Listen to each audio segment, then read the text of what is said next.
Hello Gemini, Sun, Moon, Rising, and Venus signs. Kamusta kayo?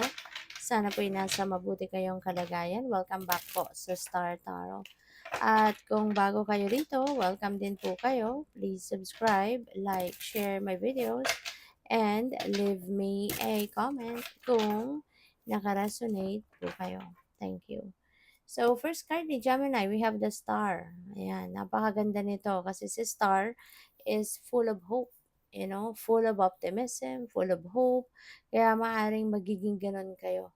Ganon yung magiging ano ninyo, ganon yung magiging approach ninyo sa buhay, no? Mas magiging ano kayo sa ngayon, mas magiging um,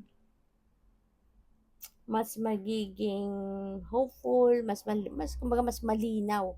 Mas magiging malinaw ngayon yung takbo ng isip ninyo. So which is really good. Si star energy din, this also signifies new beginning. Kaya siguradong meron kayo sisimulang bagong ganap sa buhay. You will be starting a new situation, a new life, 'di ba? So, kaya good luck sa'yo. Fulfillment energy din ito, no, Gemini. Kaya most likely, meron kayong mga wishes or dreams, no, that are coming to fruition. Kaya good for you. So, we have the temperance energy. Si temperance, ano to eh, this is a balance, no? This is about balance. This is about healing. Kaya, si star din, this is also about healing. Kaya, most likely, no? Maaring may mga sitwasyon kayo na kailangan na ng healing and the universe is going to give you or send you that healing energy. You know, pwedeng physical ailment yan, pwedeng emotional problem, or other problems, no, sa buhay mo. Baka ganon, no? Baka may mga ganon na mga kaganapan dito. Kaya, Gemini, maaari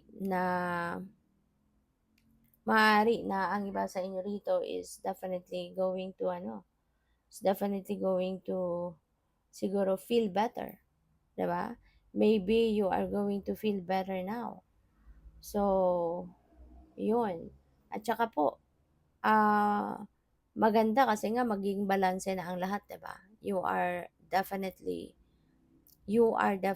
going to feel better. No? You're definitely going to feel better. Uh, you are definitely going to feel better sa mga sitwasyon ninyo. Lalo-lalo na doon kung may mga physical ailments, 'di ba? Kung ah, merong mga sitwasyon na merong mga sitwasyon dito na kunyari physical man or emotional, so mas magliliwanag na, no? Mas magiging magaan na kumbaga ang inyong pakiramdam, no? So that's good. So tingnan natin ano pa. We have the 7 of Cups. So opportunities, no, may come your way. Hindi lang ito iisa, hindi lang iisang oportunidad, or hindi lang ito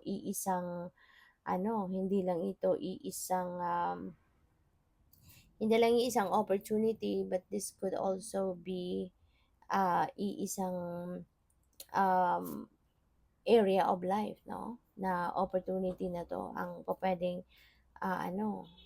maapektuhan ng iba pang areas of life, hindi lang iisa.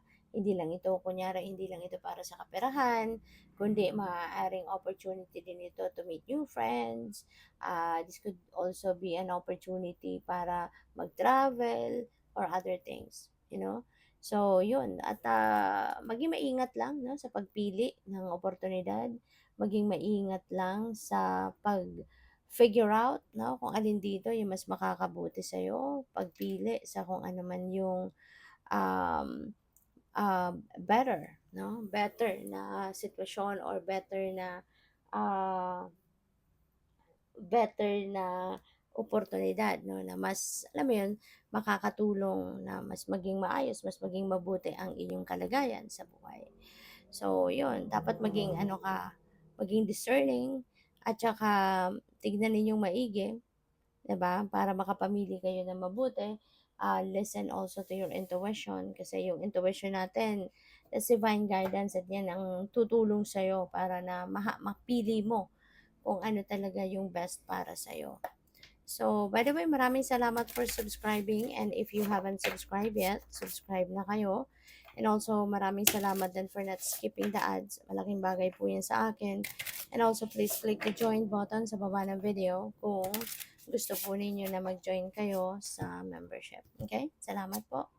So, we have Creator Alchemy. And Creator Alchemy. Maaari na ang iba sa inyo, Gemini, is going to create something. This is going to you're going to create something in your life. Pwedeng merong opportunity nga na kukunin kayo and ito yung sisimulan ninyong bagong ganap, no?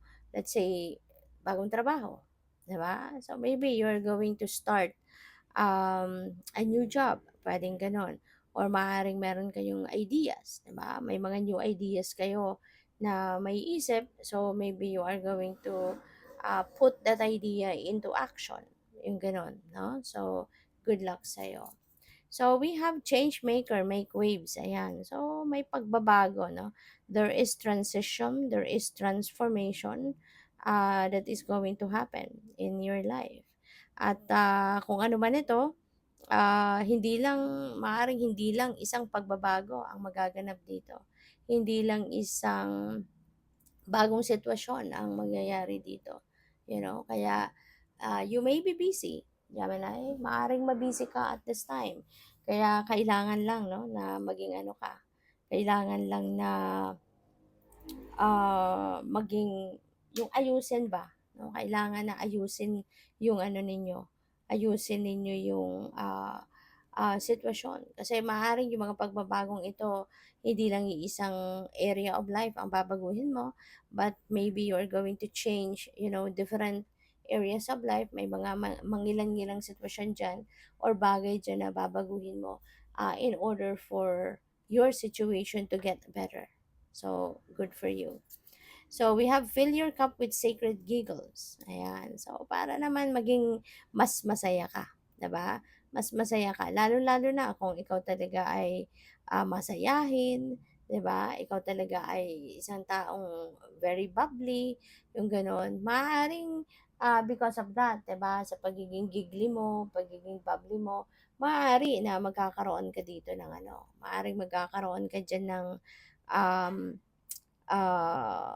tawag dito, yung role sa buhay ng iba na maaaring ikaw yung nagpapasaya. Excuse me po. Maaaring ikaw yung nagpapasaya, maaaring ikaw yung nagpapangiti sa mga tao, maaaring, alam mo yun, yung vibrance ninyo talagang nakaka-touch, no, ng maraming buhay, diba? Kaya, go for it, no? Sacred giggles is what you need, diba? Na i-feel mo sa cup mo para na sa gayon, lagi kang makaka-inspire ng mga tao, lagi kang makakapagpangiti at makakapagpatawa. So, good luck. Thank you for watching. Love and light. Namaste.